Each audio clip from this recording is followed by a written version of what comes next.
Oh, we are back. We are so back, you guys. We are so back in the studio. What is up, everybody, and welcome to the DNVR show. Let's go!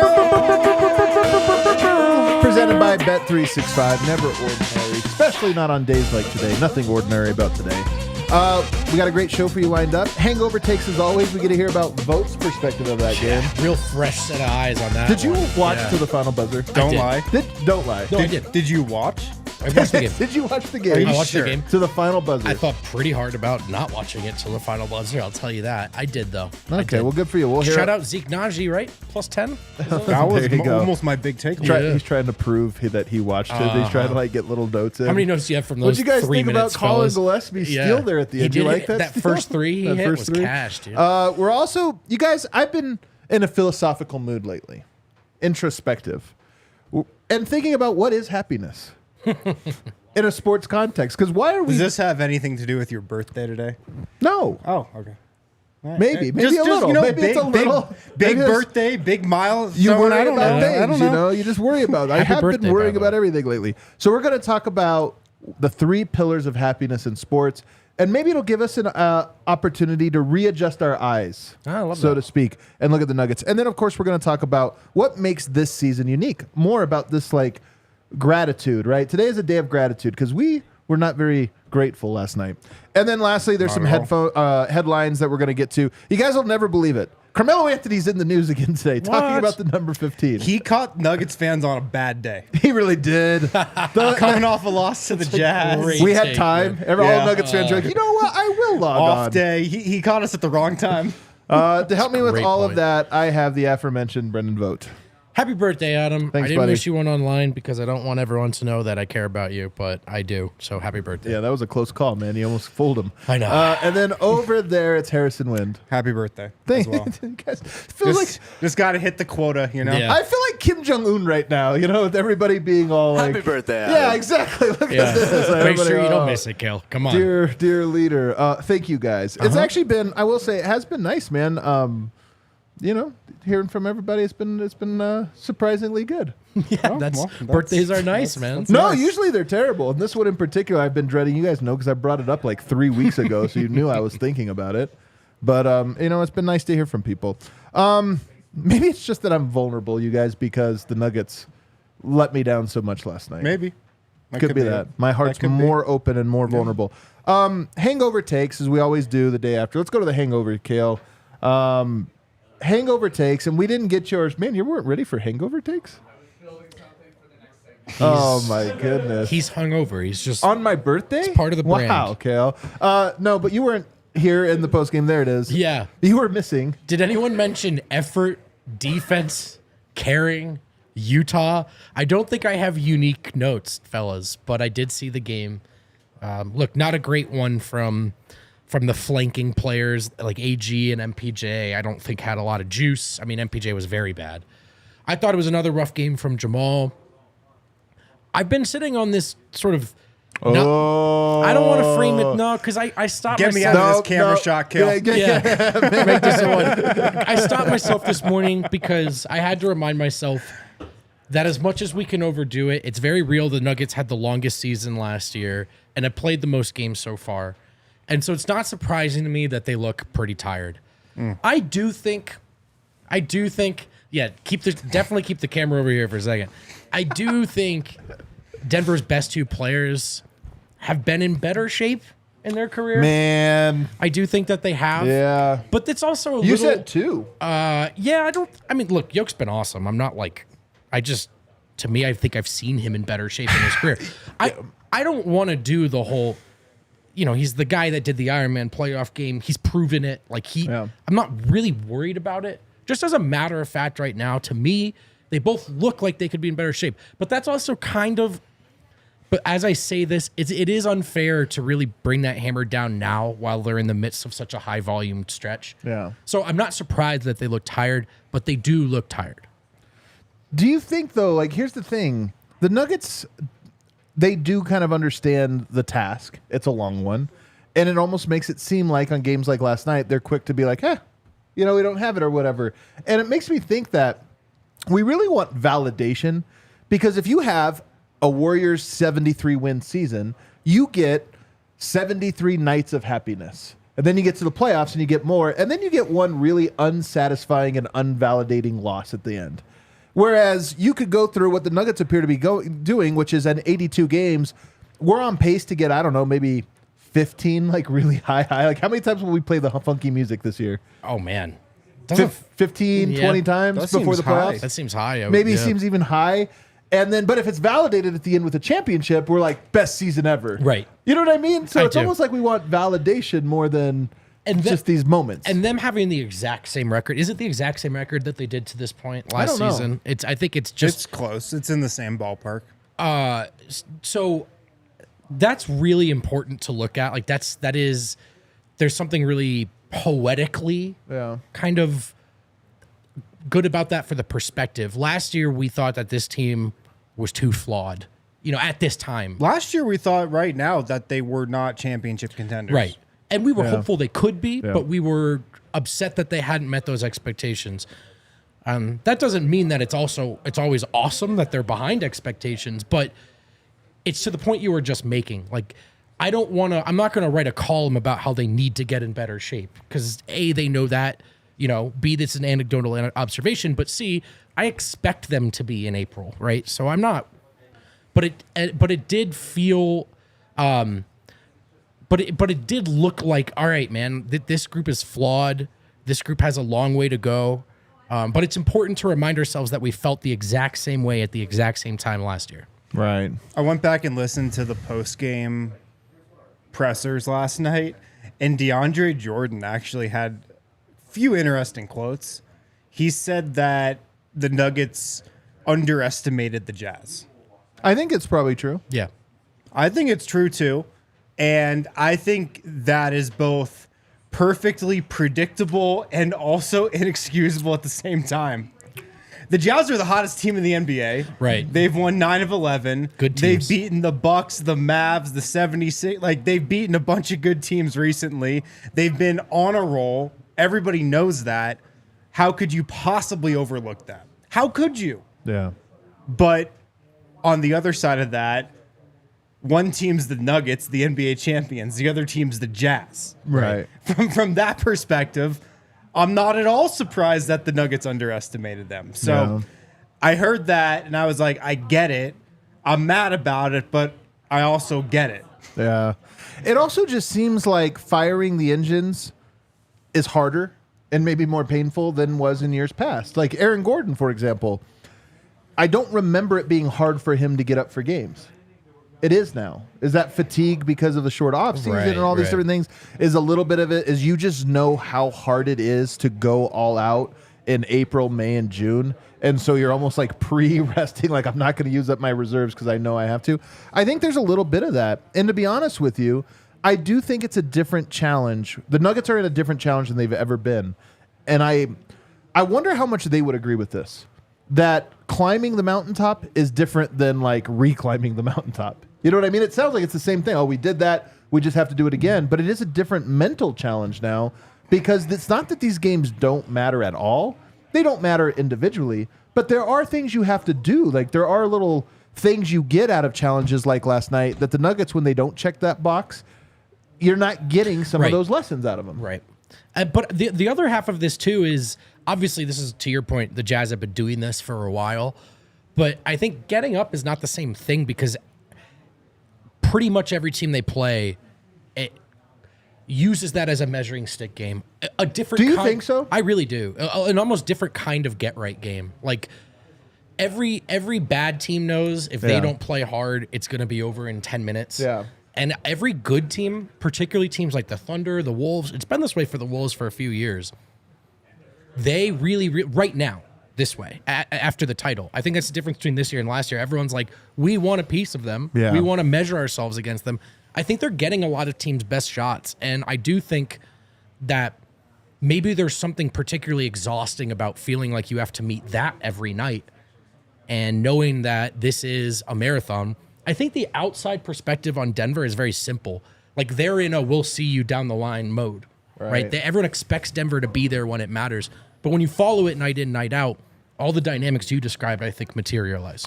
Is it possible, Win, that this stretch of 10 games coming up that we keep talking about is like, oh my God, I put it on Locked On as they're going on trial. You know, the next 10 games we're going to learn. Is it possible that it's actually not important at all? Or is it, no, man, you only get so many opportunities to really push yourself and to see what you're made of and where you're deficient. And if the Nuggets punt on this, if they don't take it seriously, they won't learn those lessons and are vulnerable later on.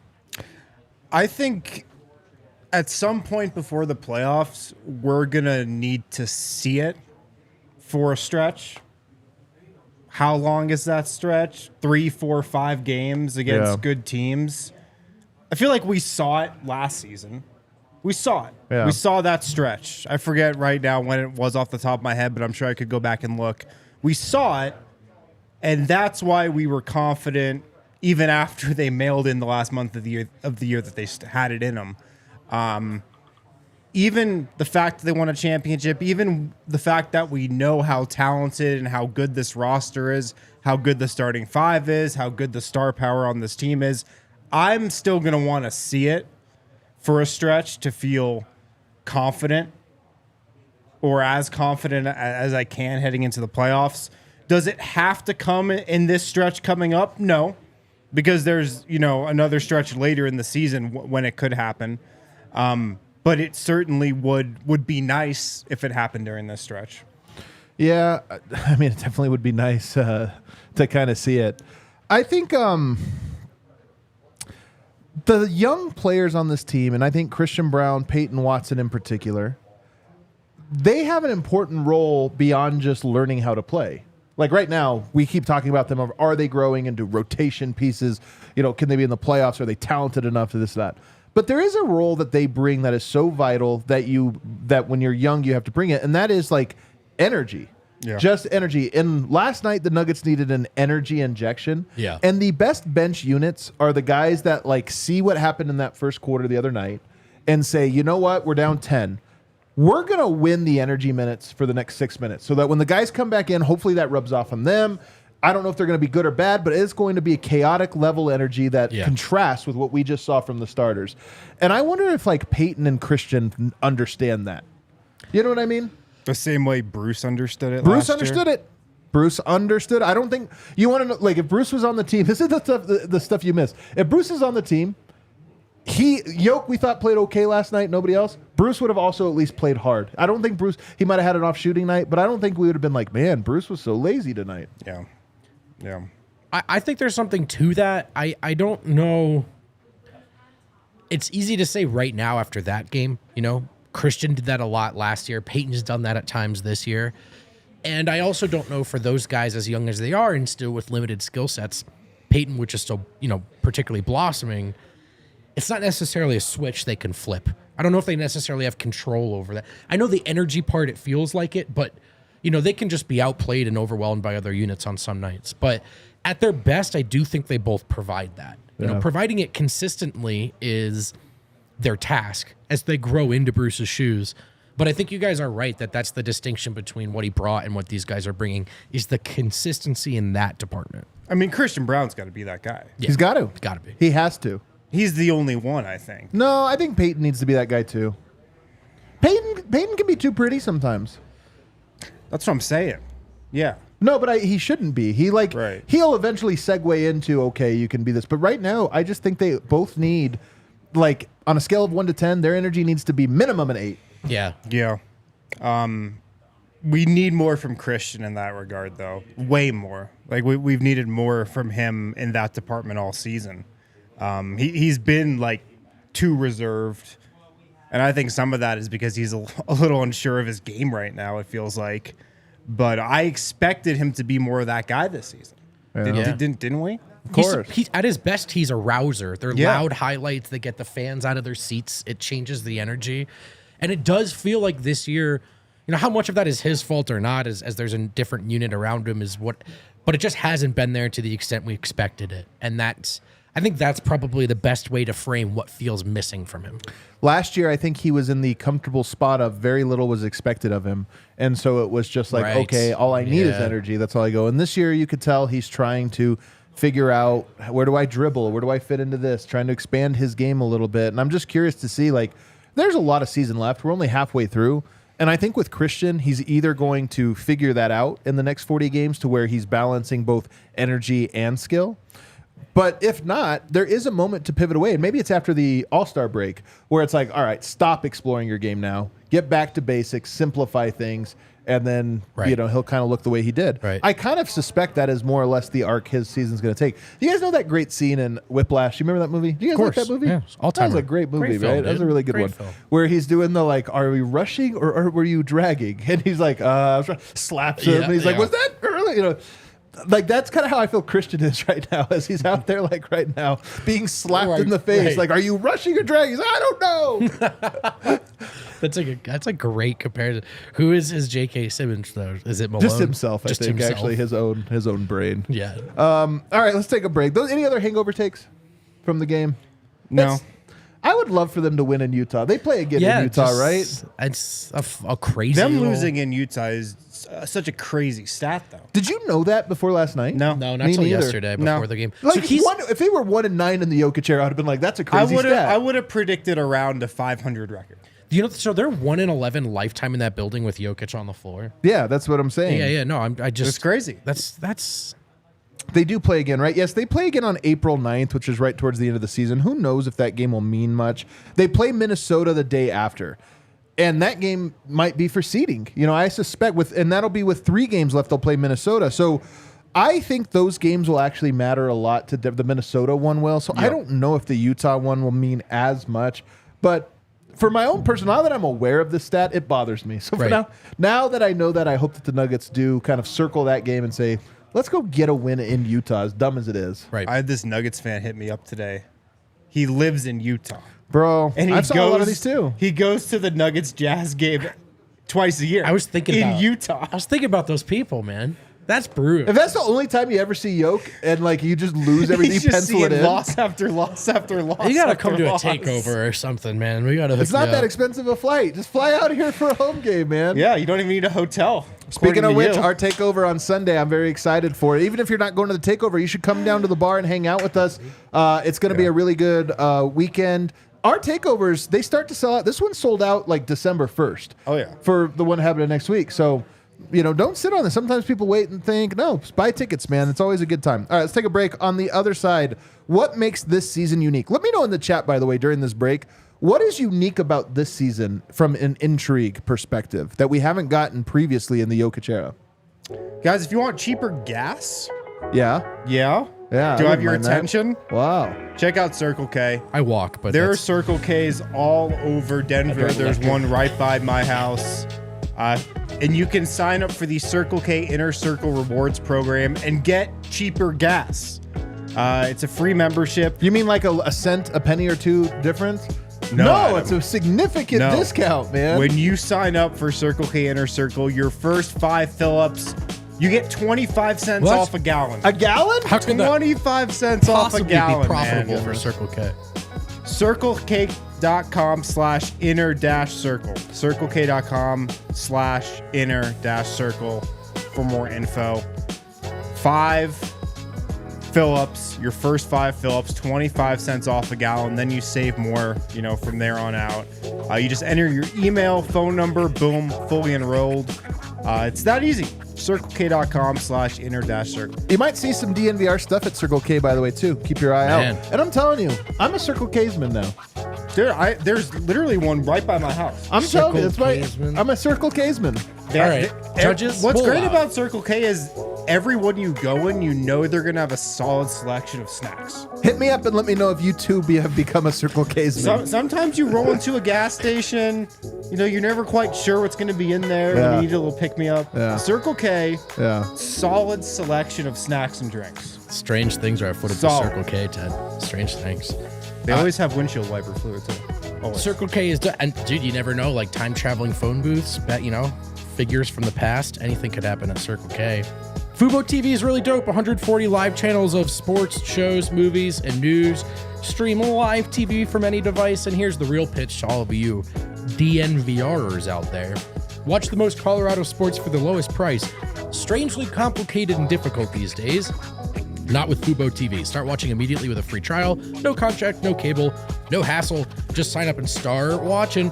Watch all your favorite football and the NFL on Fubo. Go to www.fubotv.com/DNVR. Sign up and get 15% off your first month of Fubo Pro.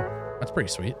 Yeah, I have Fubo right now. It's awesome. It's the best. It's the great. absolute best. That's how I watched the post-game pressers last night. Really? I logged on this morning. I didn't even DVR it or anything. I just searched Nuggets and just the game was right there. That's pretty cool, man. That's pretty cool. Kale, did you get the tweet I just sent you? Coming from the homie Christian Clark, who, by the way, little inside scoop, tweeting from my house. What? Is it down for the newer Pelicans What game? a scoop. What a scoop He's here. like, it's not against his will, right? He's Yeah, from my basement, locked just in the make sure dungeon. that So I everyone shake out all the Pelicans info Your from friends. it. Listed as questionable for tomorrow: Zion Williamson, Trey Murphy, the third, not listed the third part, Brandon Ingram, and CJ McCollum.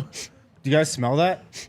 Does that smell like duck? Smells like Serbian flu. The Serbian flu. Oh my god! They saw as soon as they saw the Nuggets lose to the Jazz, they're like, "All right, they're gonna play hard tomorrow. We might Shit, as well Nuggets go." revenge game at home. God, So something to kind of monitor here is they have a lot of guys that are on the questionable list there, and it's crazy because the Pelicans to me have the widest ceiling and floor of any team in the NBA. they might. Huh? They might. Because I think their ceiling on any given game, I don't know if this is true of like a 4-game series, right? Winning a championship is really about your consistency as much as everything. But if you told me one game, a 1-game elimination, the Pelicans to me would be like, yeah, they're as scary as anyone because their highs are so freaking high. Yeah. They are a bad matchup on paper for Denver, too. Why do you think that? I think it's just hard for them to match up with Ingram and Zion. It's just Zion's strength that has to be AG. Yeah.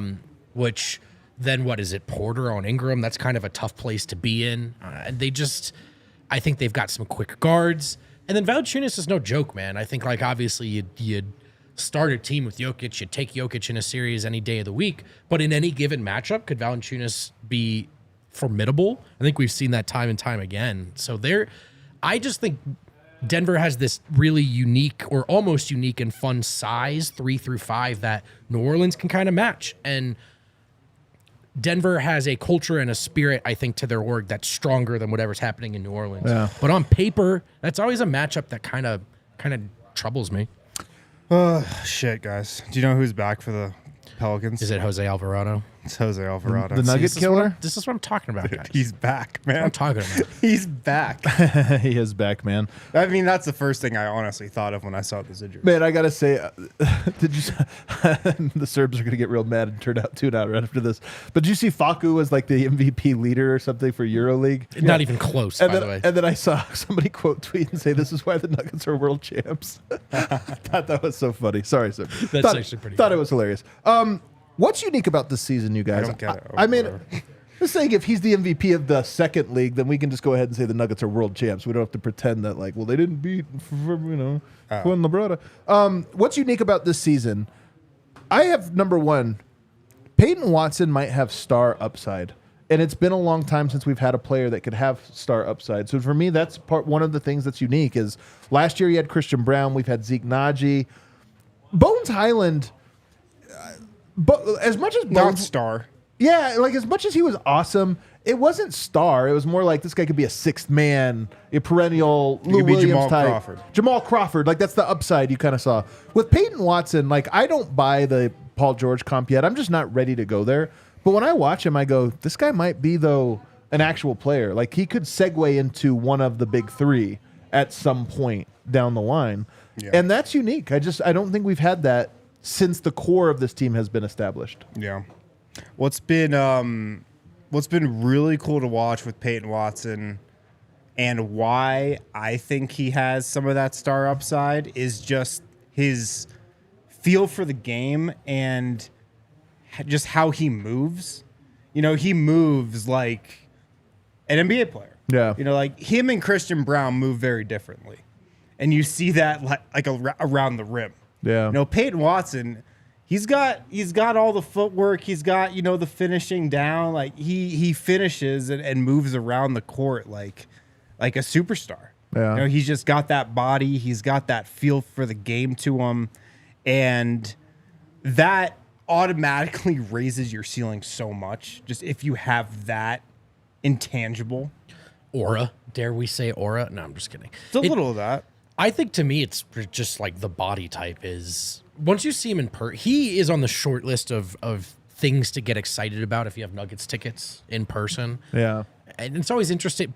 To be clear, it translates on the broadcast, but it's always interesting to me what really stands out in person, maybe in ways that doesn't come through as much. His athleticism and body type, that combination, it's really breathtaking. Some of those blocks and dunks you got to stop yourself in the press box from standing up. And you just, for whatever he does or doesn't figure out, or whatever skills he does or doesn't have already, he's got a body type that maybe 11 dudes in the league really have, you know? And And that's a reason why Calvin Booth drafted him.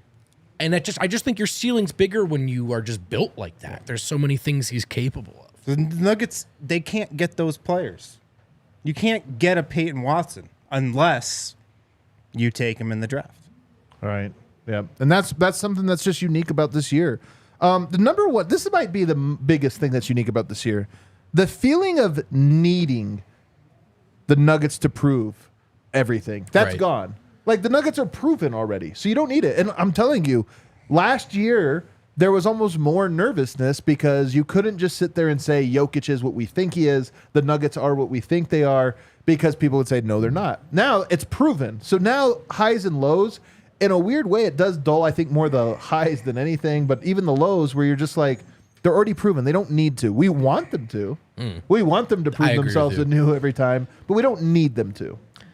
I strongly agree with that. And I just saw a comment that says I've been very critical this year. And part of me wonders if I'm almost freer in addressing these little micro criticisms because that large scale anxiety is not there.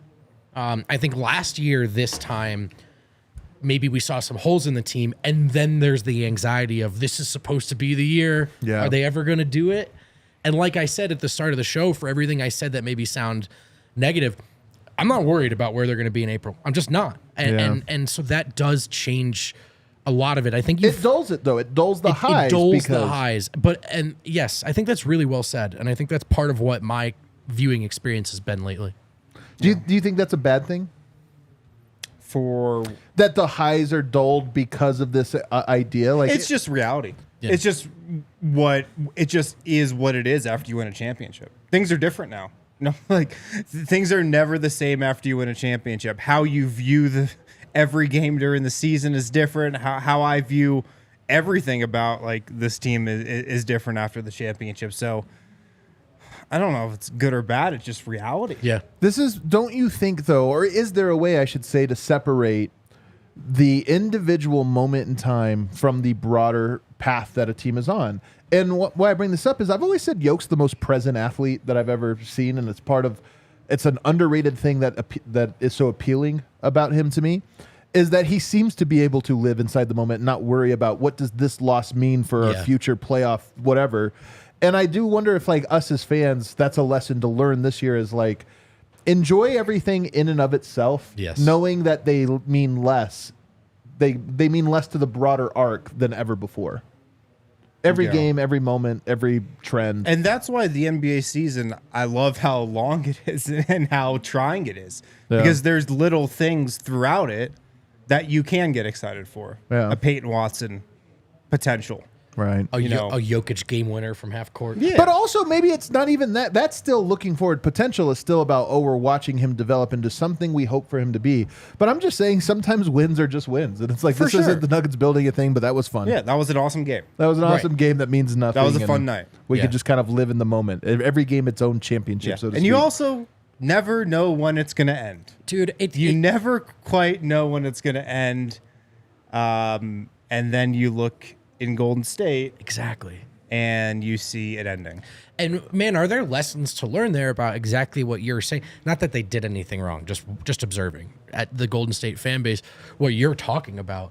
Because it's like, man, 4 championships in 8 years. If you were just dropped on planet Earth, you wouldn't know it. Listening to that fan base talk. Like, miserable. This is the Titanic is sinking, and everyone sees the water coming, and it's almost like we've completely forgotten that, like, this was quite the voyage, you know? Yeah. This was a spectacle and an achievement. And it these things almost, they end like that, right? Like eventually, the ships almost never reach their destination. They hit an iceberg eventually. Like the Tom Brady thing was so uncanny because he hopped off the Patriots sinking ship and he just found another one and won a championship.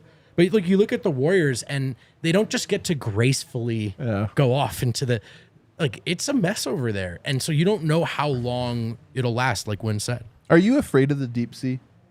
Dude, it's the scariest conceivable. When you thought, because I didn't realize until that thing went down there and crashed, I didn't realize that's how deep the Titanic was. I kind of figured it was like, I don't know, 1,000 feet deep or something, you know, like it's a little deep. I didn't realize it was that deep. Pretty deep. That makes it way more terrifying. I mean, dude, I'm to me. scared of the water I can see the bottom of. So. Yeah, well, sharks and different things. Yeah. We're mountain people, guys. This is a mountain conversation. I'm wondering, here's another thing that's and lakes different. you usually can't see. Getting the benefit of the doubt from the media. This is the funniest one. I love doing the leg show for one of these reasons. Is I just get to talk to somebody who's not obsessed with the minutia of the Nuggets, and they're just like, Nuggets are the best team in the NBA. Yeah, exactly. Like, you saw we lost to Utah last night by 30, right? It's like, come on. I know. So getting the benefit of the doubt is definitely something that... It's been nice. It's been nice, yeah. What everybody talks about the Western Conference, Nuggets- it's just the Nuggets are not even in the conversation because they're good. Yeah. Everybody just knows what the Nuggets are, and they're like, oh, the Nuggets are fine. You know, they're complete. They're good. And let's just spend our entire segment talking about every other team. It's nice. It's so true, dude. Like, I don't need anybody else to talk about the Nuggets right now. And I don't need it. It's funny to be on this side of the fence because last year, in the midst of doing the overreacting, I would think like teams like Boston, they'd lose a tough game, and I'd be like, well, yeah, but they're going to be in the finals. Crazy that they weren't, right? But I you know, so you give those teams the benefit of the doubt from a distance, and I think that's exactly right. The Nuggets are a pretty simple situation for others. We're looking for not just takes, but hangover takes. Yeah. You know, nothing new's happened. And the last one I have is just wondering if the team can be different than they were when they won, whether they need to be, but also whether they can. And this is the interesting one is the Nuggets won with a very specific formula. And this year you wonder like, yeah, but can they change it? Can you improve upon the formula? And I just think that's a fun one to know, like, do you need to improve on it? Or are we just trying to like relearn old lessons? I don't know the answer to that right now, but I feel like I'm learning something about basketball through going through this experience. Yeah. Does Murray need to be more consistent? MPJ needed a larger role. Right. Yeah, I just think it's going to be interesting to see, like, we're obviously a long ways from this, but in the playoffs, just are they the same team that they were last year? You know, does it work the same way it did last year in the playoffs? And like, I feel like it's going to be the answer yes, but I haven't seen it yet. So is another part of why you think it's yes, though, and I think this is important context. The Nuggets have been good in the playoffs. Yeah. You know what I mean? Like, in fact, if you go all the way back to their first playoffs, they were good. In every year, they've started slow and then have gotten better the longer they've been in it. And I just wonder if that's part, if it was just one run where they did this, maybe we would feel different, but it's like they always are good in the playoffs. Yeah. I think to me, that's why the MPJ, Murray, KCP, AG conversation this year was interesting and not exhausting to me. Because we came in hoping everyone would be healthy for an extended runway to hit the season, thinking we'd just see these guys improve on this well-oiled machine. But I do think it's an interesting conversation between not just winning any given game across 82, but being versatile and diversifying what you're capable of in the postseason. Like, can teams figure the two-man game out? Do you want to be, you know, just a more well-rounded offense? What does that come at the expense of? You know, on one hand, I could conceive of teams eventually figuring out that it's just Jokic and Murray, but that's a different thing than stopping them. Sure Right. seemed like everyone knew it was coming last year. They went 16-4.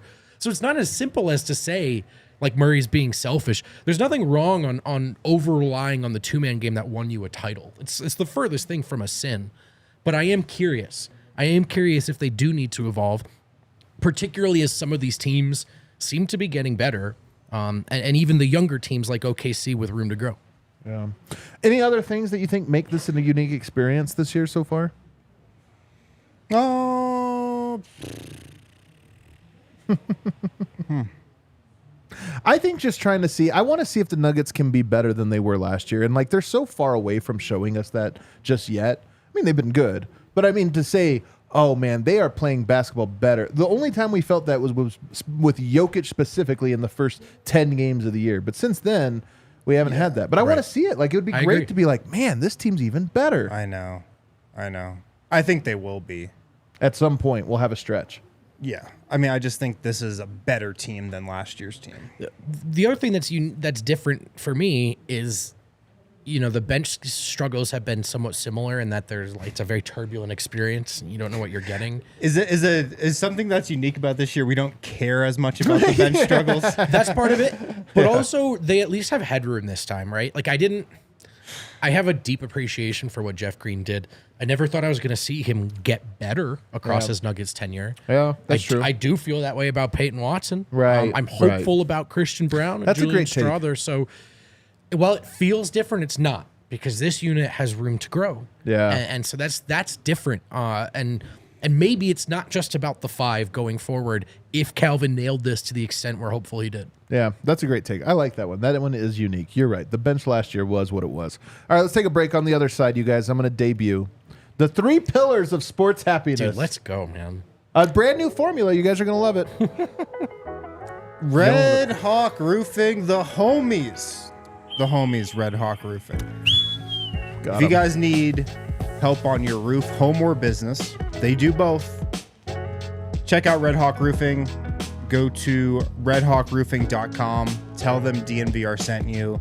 These guys are the homies. They're in the bar with us. They're drinking Breck Brew with us. They're rooting on the Nuggets with us. So hit these guys up. They're your go-to roofers. No obligation roof and property inspections. Free in-depth photo reports for all inspections as well. Decades of experience. Quick response time. If you're looking for a new roof over your home or business, or have any questions, if you just want to chat about roofs, give them a call. Redhawkroofing.com. Tell them DNVR sent you their way. And if you're particularly afraid of roofs, you might want to find a different line of work. So start saving early. College Invest is a good option. It's important to start saving for college early. You need a plan just in case your child doesn't land an athletic scholarship and is particularly afraid of heights. College Invest makes it easy with flexible savings plans. Yeah, save for college. I don't know where I'd be if I didn't go to college, and I don't know where I'd be if my parents didn't save for it. Definitely not in this chair, right? Because, you guys checked my GPA, right? That's true. We had to look it up, man. You looked it up very, very... Now, all jokes aside, college is no joke. You learn a lot there. It prepares you for life, and you got to start saving early. So start saving early now with College Invest, where you can benefit from a Colorado tax deduction. And we are back, guys. I have put together a foolproof formula about how to know who the happiest teams in the NBA are. Kale, do you have our graphic here? Blank graphic. Pull it up. There are 3 pillars that determine whether or not you're happy as a fan base. Oh, and we have a scale 1 to 10. We have the ticking clock, meaning is the future bright of this team. We have the expected quality of the current season of the team. Are they expected to be good or bad? And then you have the actual reality of just how good they are. With the Nuggets, what would you say their longevity score is? 10 being like the future is bright and long for the Nuggets on a scale of 1 to 10. 10? Futures? You think it's 10? I mean, 10 is in like multi-years, like going forward, like this ride doesn't end soon. 10? I would say 7 or 8. I think I would go 8 or 9. Look at that range. Yeah, so let's go 8. We'll split the difference and we'll go with 8 here because you're right. It's not like it's hard to plan in the NBA. The Thunder, for example, would probably be a 10 because they're so young that you extrapolate like a decade. But you can't really extrapolate a decade in the NBA. You don't know how things will go. Cannot. So we'll go 8 for the Nuggets on the ticking clock. The expected quality. I think the Nuggets came in expecting to be champions this year. Like the expectation was they were going to win. Yeah. Wouldn't you agree? Absolutely. Yeah. And then the actual, what would you say right now so far at this very point? 0. Come on. I would say like a 7 probably. Yeah, I'd say like an 8. I'd say an 8 as well. I think we're going to go with 8. That's a pretty happy year. And yet we don't feel too happy at the moment. Well, but that's the fun thing about expected quality. Is that an 8 when you're expecting a 10? You're right. That's a negative. Yeah, dude. We're It down just a little feels bit. brutal. Yeah, if you have a negative correlation there, I think that's where you go. Welcome to happiness science. This is happiness science. Print it, Kale. Export it. That one's good for the timeline. I wanted to do a couple other teams, though. The Oklahoma City Thunder are the team that I want to do here because I has been thinking about this. Who's having the single happiest season in the NBA? Thunder. And I think it might be the Thunder. If we were to do this for the Thunder, the longevity scale, they have 16 first-round picks. Yeah.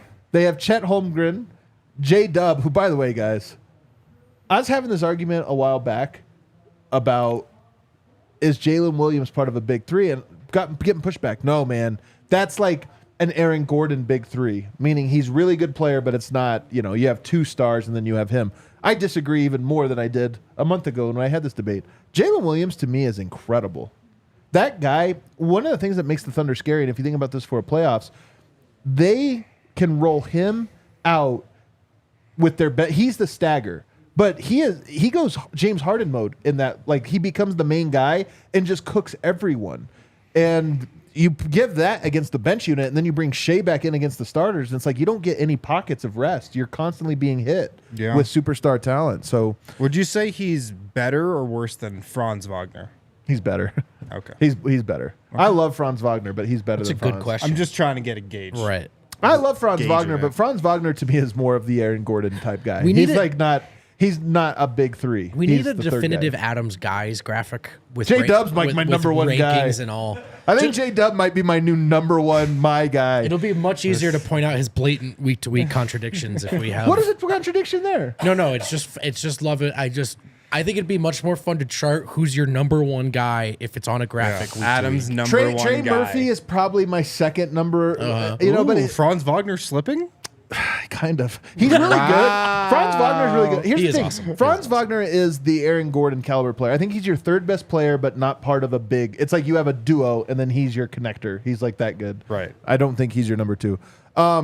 All right, so they're a 10 on the ticking clock. Their runway is as long as you can possibly imagine.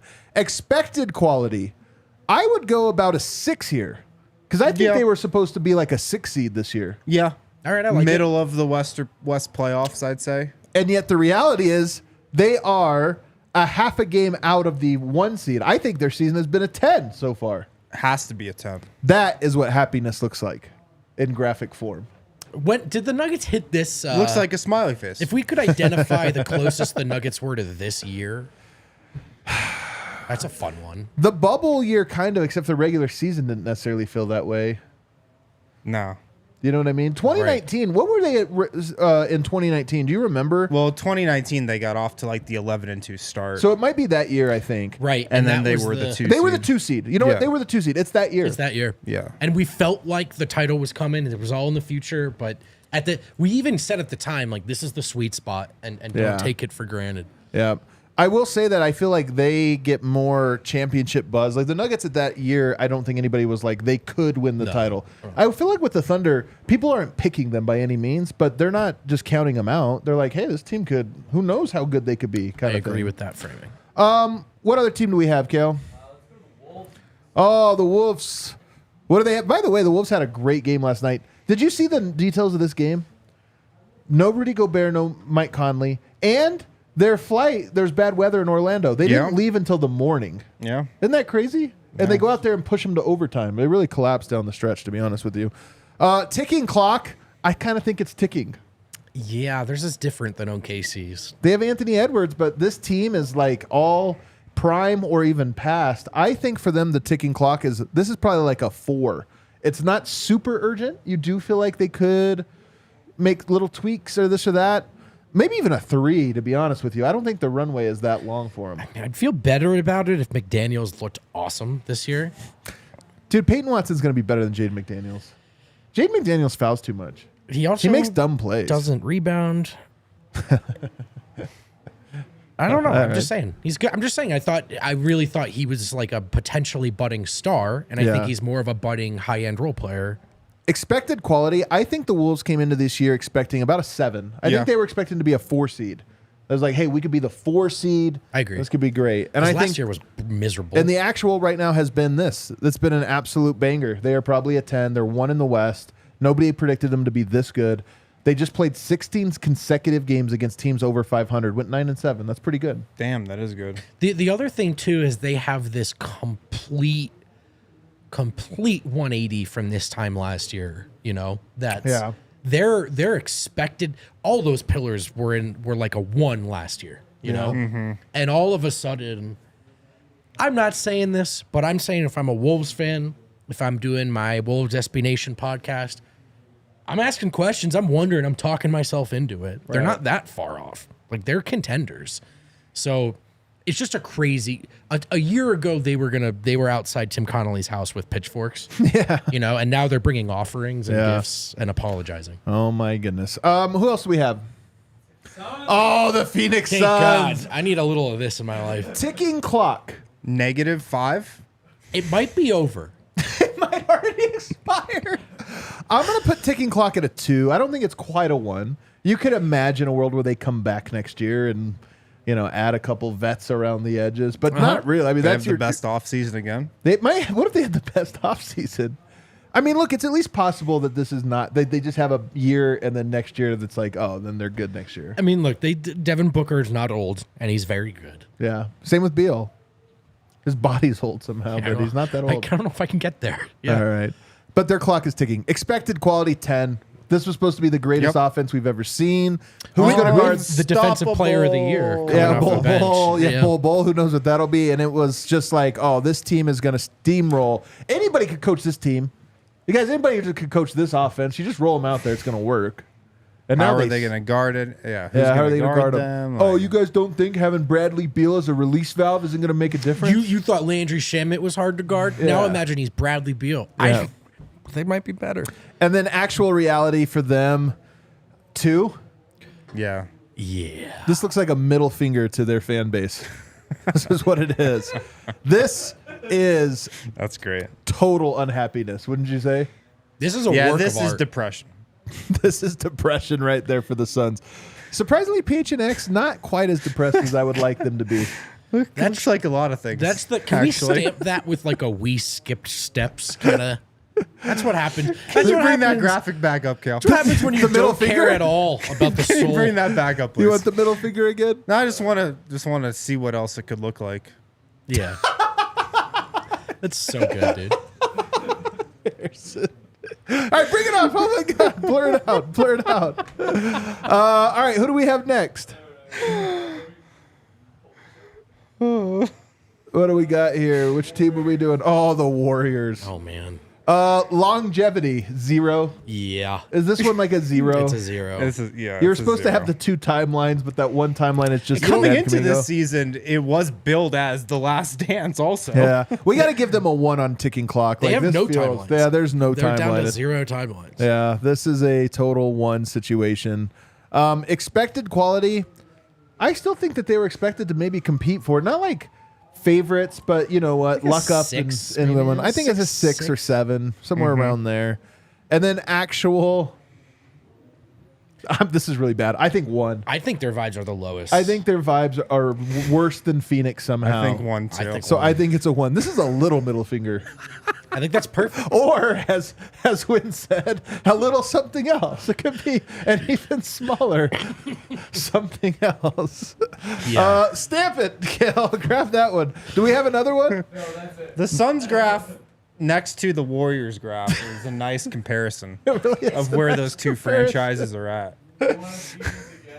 Sure, why I gotta not? say, I could do this for every team in the league. It's It's really It's fun. actually kind of a It's dumb really little- fun. little exercise. Let's just go to break. Let's go to break. On the other side, we have a couple rapid fire headlines, including Carmelo Anthony. He wants us to talk about the jersey again, you guys. That's cool. So let's talk about it. We'll do it. Fine, Carmelo. Fine. Guys, at DraftKings Sportsbook right now, hockey games move fast. Both DraftKings Sportsbook, an official sports betting partner of the NHL, you can score faster than anything happening on the ice this week. New customers can bet $5, get $200 instantly in bonus bets. Download the DraftKings Sportsbook app with code DNVR. New customers, you can bet just $5 on The NHL might be able to do it on the NBA too.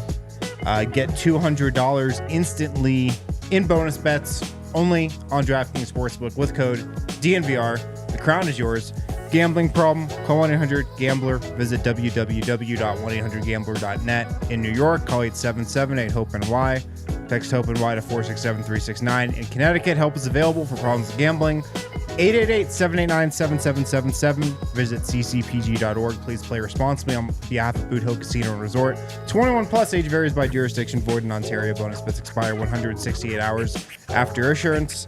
See dkng.com/hockey for eligibility and deposit restrictions, terms, and responsible gambling resources.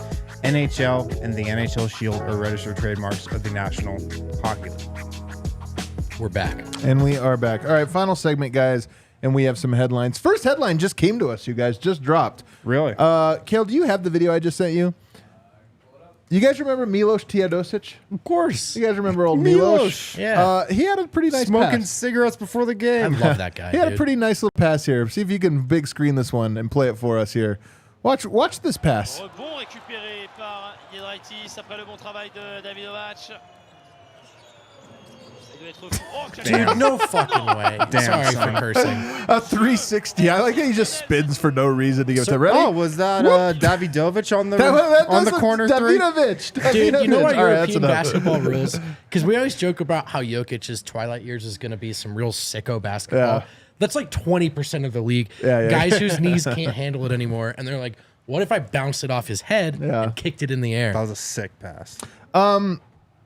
There's an update to the All-Star voting, you guys.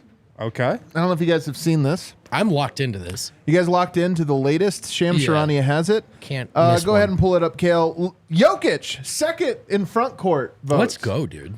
It looks like he might start this year, you guys. Dude, that'd be nice. Only to LeBron James, but he has passed Kevin Durant just barely past him. Yeah, I think second in voting in all the Western Conference.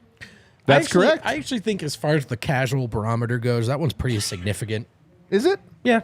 It's just like, I know it shouldn't be because he's a 2-time MVP and finals MVP and it doesn't feel, but like, you got to understand beyond the armies of bots involved here, like how many people around the world have a very surface level relationship with the league who just know who Kevin Durant is, you know? Yeah. And Jokic just doesn't have that pull. And whether he should or shouldn't, it's kind of been interesting to me. I actually have enjoyed watching him slide up the fan vote part of it because Right. that's a different level of acceptance. I also feel like some of the tomfoolery from the last round has gone away. Like, you remember Kyle Kuzma and Austin Reeves and stuff around there? No longer. So I do feel like there's been a little bit of leveling on here. Kuzma voters are first to the polls. They get in there quick. They do get get there. They do get there early. If you're not Always Voting misleading. opens, boom, they're on there that same day. Don't fret about it, if man. you're It's not gonna be voting for okay. Kuzma, stay in line. So I just thought it was kind of interesting just to look at. We don't have to go too deep on it. We still got time. Load management does not work. You guys hear about this? Really? Load management official report. Now, do you guys buy this, or is this the NBA trying to be like, teams, please play your players? What law firm did this report? Was it Backus and Shanker? Backus and Shanker just. Isn't it like a law firm that usually like holds the results of the lottery or whatever? I think you're right about this, but it's not a law firm. It's not a law firm. What is it? Gosh dang it. I can't remember what the name of it is. But what do you guys make of this? Is this the NBA's attempt to just massage it? Or I remember George Karl used to always tell me this, that he thought load management actually made players injured. So I am curious if there's something to that. And I'm not the right guy to carry this message forward, but I don't think it's just George Karl. I think some people who are very interested in the future of sports science and the current state of sports science have posited similar theories. There's so much wear and tear in the modern game and harsh changing of directions and stop and go, and you're covering so much ground that to prepare your body for that and then to like sit for a few days, I think the easier example is to scale down. Look at guys like Vlaco and Zeke who get hurt all the time because they're just like on the shelf, and then it's go play NBA minutes, you know? And so I actually do. I don't know anything, but I have long wondered if that's the case. Like these guys, there's probably a certain threshold that these guys need to be playing in terms of consistency because they don't practice anymore either. Right. Yeah. Darko, the head coach of the Toronto Raptors, the other day I thought got jobbed by the Lakers. Watching that game, there were some rough calls. The last 2-minute report came out, and hilariously, they were like, we actually did miss 2 calls against the Lakers. So funny. Dude, that last 2-minute report is the biggest crock of shit that the NBA puts out right now. It's such bullshit, man. That thing is just like a load of bullshit. Dude, that's so funny. I feel like refereeing has been wild this year. Wild. And by the way, that was Ben Taylor in that game too, reffing that game. And he had some wild ones, man. I'm telling you, I'm watching that game and I'm just going crazy. Well, after the game, Coach Darko went on a big time rant. This was not a, I thought we got bad calls or this or that. He went in over and over again. And I knew he was getting a $100,000 fine. Then it drops today. $25,000 fine. Slap on the wrist. Yeah. I'm a little surprised at this. Adam Silver's NBA is defined by like people crossing the line way too far and him not doing anything. I'm glad he didn't because I'm with Darko. But at the same time, I look at this and I go, I've never heard criticism of the official to that degree. And he got the baby fine? Yeah, I wonder why. Do you think it's relative to how much his salary is? It could be. One of the lowest paid head coaches, probably. It could be, man. Maybe they just rewatched the fourth quarter and they're like, you know what? He has a point. He has a lot of points. So let's just he has lowest a fine. lot of points. Lowest fine. I don't know. I do know that if this is somehow under anyone's control, and you're certainly trying to fight off the reputation as a league that maybe favors certain teams or is even rigged, a LeBron James-led team being on the verge of missing the playoffs and then suddenly getting a, plus 24 quarter free throw advantage. Dude, and I'm telling you, they would not have won without every single one of those calls. Just if you don't want us to talk about you that way, maybe less ammunition, please. Just like do yourselves a favor. There's no way that was an honest and earnest officiating of that quarter. There's no way. Yeah.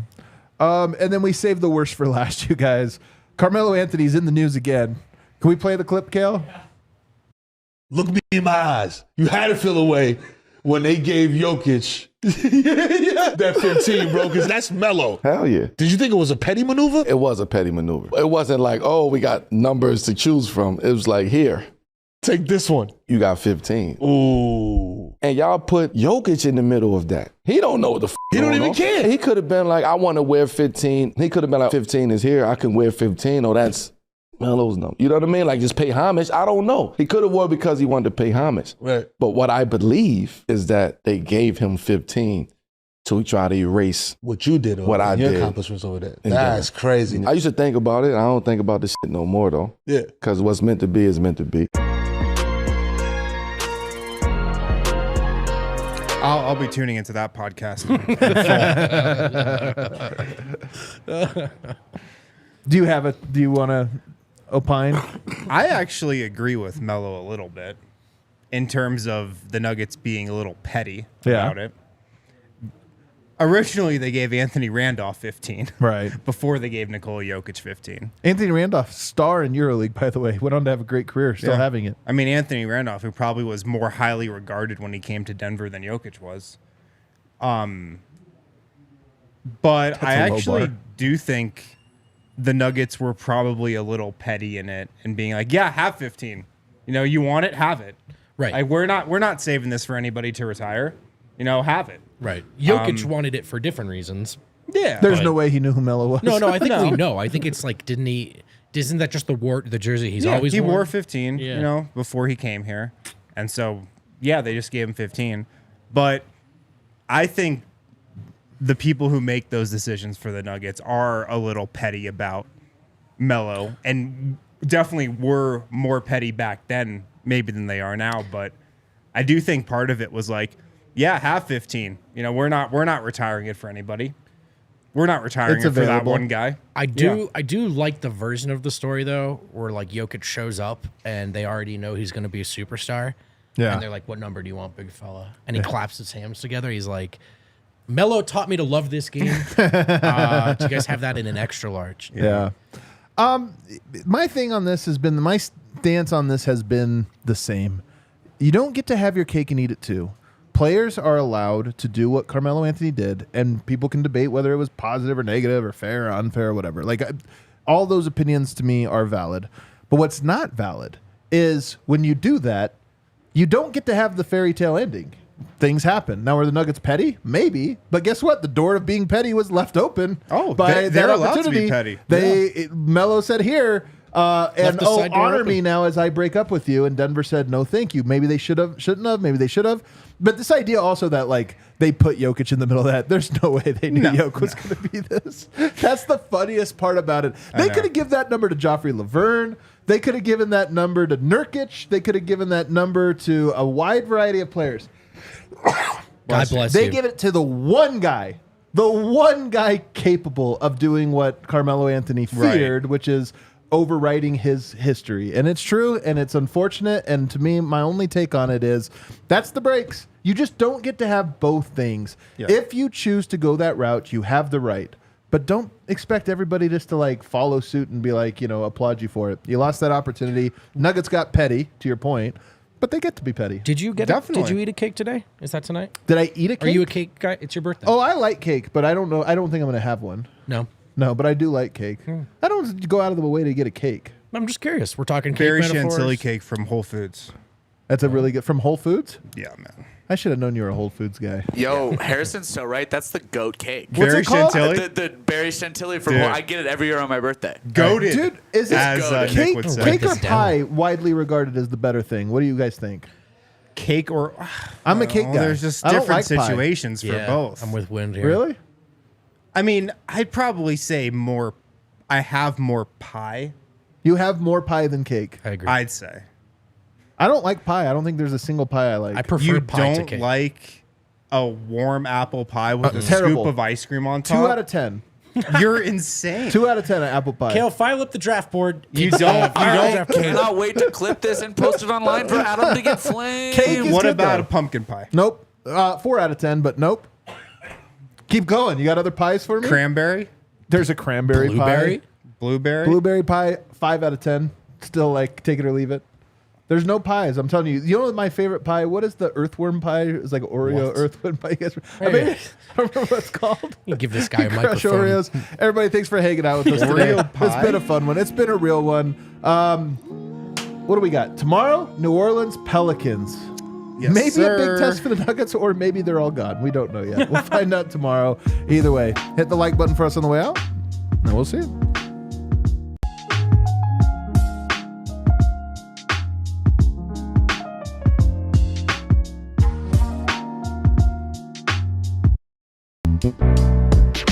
We all silly like the mayor.